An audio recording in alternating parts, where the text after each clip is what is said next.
അമേരിക്കയിലെ ടെക്സസ് ഹൂസ്റ്റണിലെ ഗുരുവായൂരപ്പൻ ക്ഷേത്രത്തിൽ പൊങ്കാല മഹോത്സവം സംഘടിപ്പിച്ചു.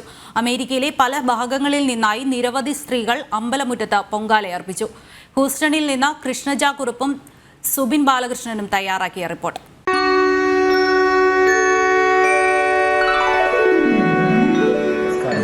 ശ്രീ ഗുരുവായൂരപ്പൻ ടെമ്പിൾ ഹ്യൂസ്റ്റണിലെ പൊങ്കാല മഹോത്സവം ഈ വർഷവും വളരെ ഭക്ത്യാദരപൂർവ്വം കൊണ്ടാടിയിരിക്കുകയാണ്. ദേവിയുടെ തിരുനടയിൽ നിന്നും കൊണ്ടുവരുന്ന ദീപം പണ്ടാര അടുപ്പിൽ തെളിക്കുന്നതോടുകൂടിയാണ് ഇവിടെ ചടങ്ങുകൾ ആരംഭിക്കുന്നത്.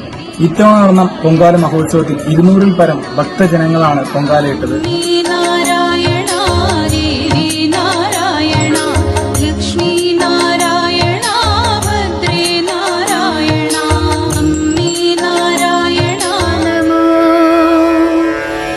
ലക്ഷ്മീ നാരായണ നമോ ഭദ്രേ നാരായണ നമോ.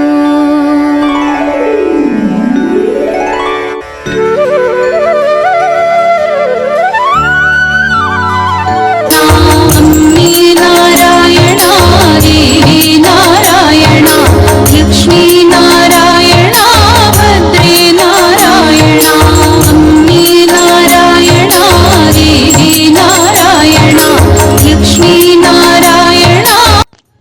പലരും ഒരു മനുഷ്യായുസ്സിലെ മഹാഭാഗ്യമായി കരുതുന്ന ഒന്നാണ് ദേവിക്ക് പൊങ്കാല സമർപ്പിക്കുക എന്നുള്ളത്.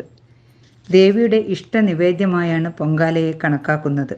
അനേകം പുണ്യം നേടിത്തരുന്ന പൊങ്കാല അർപ്പിച്ച് പ്രാർത്ഥിച്ചാൽ ഭക്തരുടെ ആഗ്രഹം സാധിക്കും എന്ന അനുഭവം ഉള്ളതുകൊണ്ടാകാം ഇവിടെ ഓരോ വർഷം കഴിയുന്തോറും ഇതിൽ പങ്കെടുക്കാൻ ആളുകൾ കൂടിക്കൂടി വരുന്നത്. മനമുരുകി പ്രാർത്ഥിക്കുന്ന മങ്കമാരുടെ മനസ്സിലെ മാതൃസ്നേഹം നിറഞ്ഞു തുളുമ്പുന്ന പൊങ്കാല, അമ്മയുടെ തിരുസന്നിധിയിൽ മകൾ അമ്മയോടെന്ന പോലെ തൻ്റെ ദുഃഖങ്ങൾക്ക് ആശ്വാസമേകുന്ന പ്രതീക്ഷയോടുകൂടി അർപ്പിക്കുന്ന ഈ നിവേദ്യം ഒരു ആത്മസമർപ്പണമായാണ് നാം കരുതിപ്പോരുന്നത്.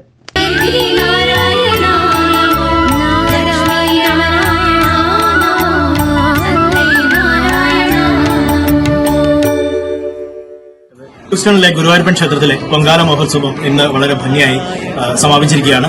ഒരുപാട് പൊങ്കാലകൾ ഈ വർഷം ഉണ്ടായിരുന്നു. ദേവിയുടെ കടാക്ഷം എല്ലാവരിലേക്കും എത്തുന്നു എന്നുള്ളതിന്റെ തെളിവാണ്. അവർ മറ്റുള്ളവരിലേക്ക് പകർന്നു നൽകുന്നു എന്നുള്ളതിന്റെ ഒരു തെളിവാണ് എല്ലാ വർഷവും കൂടിക്കൂടി വരുന്ന ഈ പൊങ്കാലയിൽ പങ്കെടുക്കുന്ന ആളുകളുടെ എണ്ണം. എല്ലാവർക്കും ദേവിയുടെ കടാക്ഷം ഉണ്ടാകട്ടെ. എല്ലാവരെയും ദേവി അനുഗ്രഹിക്കട്ടെ എന്ന് ആത്മാർത്ഥമായി പ്രാർത്ഥിക്കുന്നു. നമസ്കാരം. ഇന്ന് പൊങ്കാലയോടനുബന്ധിച്ച് നമ്മൾ ഇവിടെ സ്പെഷ്യൽ പൂജകൾ നടത്തി. അന്നപൂർണേശ്വരി പൂജ ഉണ്ടായിരുന്നു. ഇന്ന് സർവ്വ ഐശ്വര്യദായകയായ ഭഗവതിയുടെ അനുഗ്രഹത്തിന് വേണ്ടിയിട്ട് നടത്തുന്ന പൂജയാണ്. അതിലും ധാരാളം ഭക്തജനങ്ങൾ പങ്കെടുത്തു. ശ്രീ ഗുരുവായൂരപ്പൻ ടെമ്പിളിന്റെ പൊങ്കാല മഹോത്സവം അക്ഷരാർത്ഥത്തിൽ ഒരു ഉത്സവ പ്രതീതി ഉണ്ടാക്കിയെന്നുള്ളത് ഒരു സംശയവുമില്ല. ഈ പൊങ്കാലയുടെ വിജയത്തിൽ അനേകായിരം ഭക്തജനങ്ങളുടെ വ്യാപകമില്ലാത്ത പരിശ്രമം ഉണ്ടായിരുന്നു. എല്ലാവർക്കും ആകമൊഴിഞ്ഞ നന്ദി.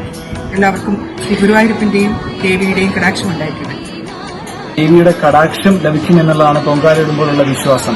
എല്ലാ ഭക്തജനങ്ങൾക്കും ഹ്യൂസ്റ്റണിൽ വന്ന് ഗുരുവായൂരപ്പൻ ക്ഷേത്രത്തിൽ ഇന്ന് പൊങ്കാല നടത്തിയ എല്ലാ ഭക്തജനങ്ങൾക്കും ദൈവത്തിന്റെ അല്ലെങ്കിൽ ദേവിയുടെ കടാക്ഷം ലഭിക്കട്ടെ എന്ന് നമ്മൾ ആശംസിക്കുന്നു, പ്രാർത്ഥിക്കുന്നു. ഹ്യൂസ്റ്റണിൽ നിന്നും ജനം ടിവിക്ക് വേണ്ടി കൃഷ്ണജ കുറുപ്പിനോടൊപ്പം സുബിൻ സി ബാലകൃഷ്ണൻ.